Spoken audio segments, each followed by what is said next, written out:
dati kapag yung Diyos ay pag-ibig ang kinakanta namin doon sa Aliaga, may ilan na mga members ng simbahan at yung mga members ng community, hindi kinakanta ito, hindi sinasabayan. Nung malaman-laman ko, kasi daw pang patay.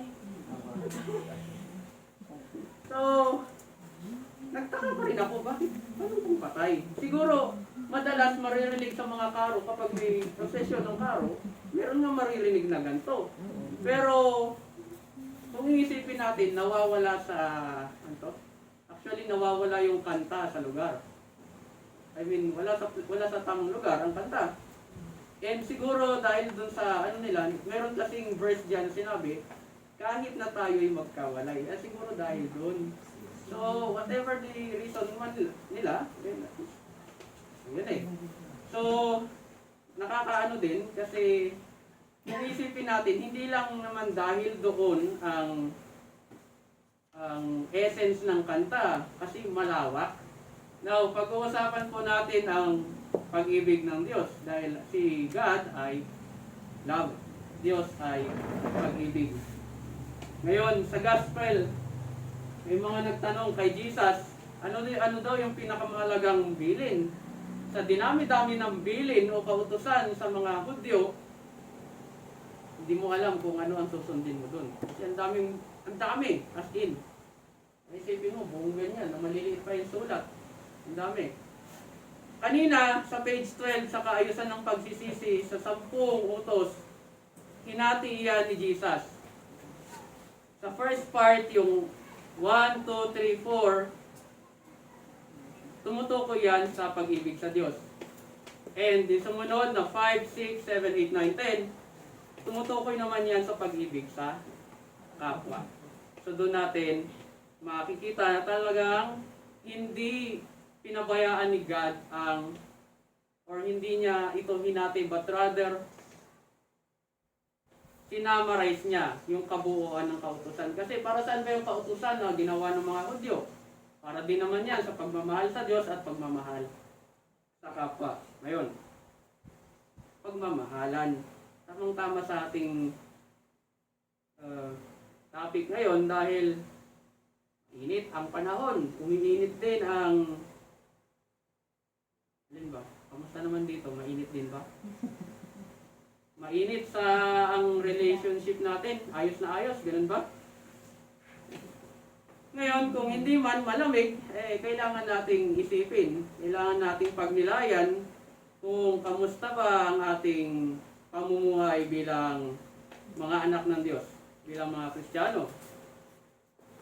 Love of God and love of neighbor, ito yung buod ng katuruang Kristyanismo. Ngayon, ito rin ang source ng hope natin na kapag tayo ay nahihirapan sa mga bagay-bagay, naghahanap tayo ng pagmamahal. And sa bawat paglapit natin kay God, anong hinihiling natin? Sana matapos sa iyo to, ganito, ganito. Pero later on, ano ang ipapakita sa atin ni God?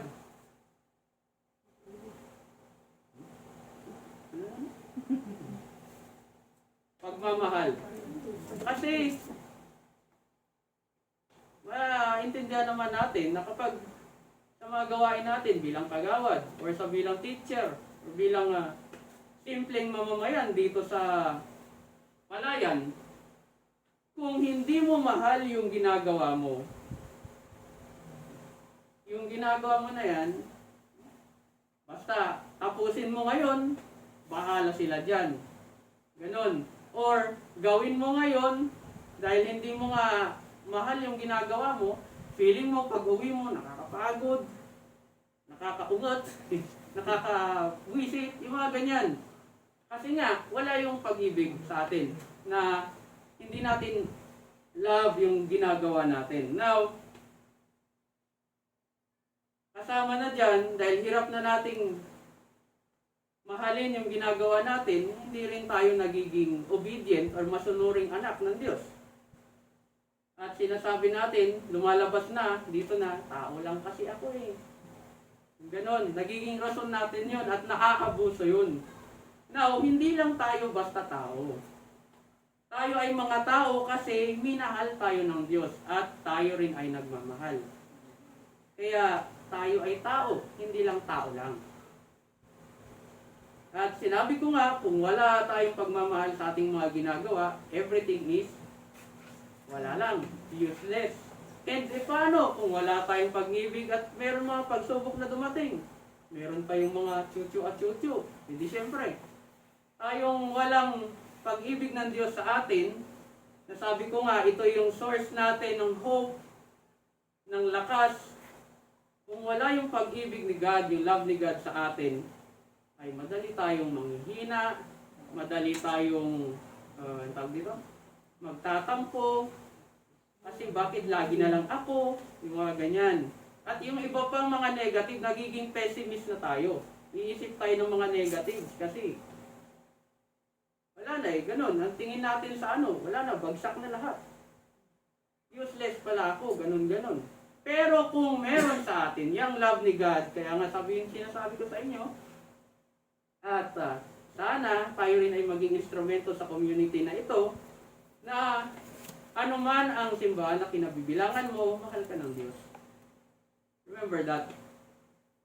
Kaya sana po ngayon, sa pamagitan po ng pakikinig natin sa banal na salita ng Diyos at sa pagtanggap natin sa banal na komunyon, ay matagpuan ninyo ang ating Diyos, Panginoon.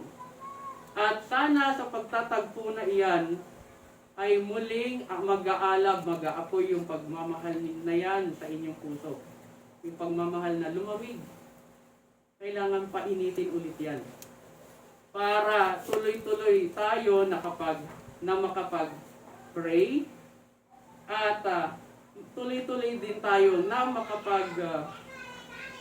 silbi sa ating kapwa at sa ating Panginoon. Kasi sa nasabi sa pangalawang pagbasa sa Thessalonians, ang pagmamahal ni Pablo sa kanyang ginagawa at sa kanyang kongregasyon ay yun ang nagpapalakas sa kanya. At isa dito, sa bawat paggawa natin ng tama, ang saksi natin, ang witness natin ay si God. Wala nang iba. Alam ni God, nakikita niya yung mga struggles natin sa araw-araw. At sa bawat prayer, sa bawat buong pusong pananalangin natin sa Kanya, pakikinggan niya tayo. Sana ay matagpuan natin ang Diyos. At huwag tayong panghinaan ng loob sa anumang mga pagsubok na darating, kundi lapitan agad natin si God. Mag-pray tayo, magbasa tayo, para sa gayon tayo ay patuloy na maging liwanag sa ating kinabibilangang community. Huwag niyong hayaang mamatay yung liwanag na yan. Kasi tayo nga, ang pag-asa, tayo yung liwanag dito sa mundong ibabaw na kung saan tayo ay tinawag ng Diyos para maglingkod sa iba. So, isang pagpalang hapon at linggo na darating sa bawat isa. Sa ngalan ng Diyos Ama, Anak at ng Banal na Espiritu.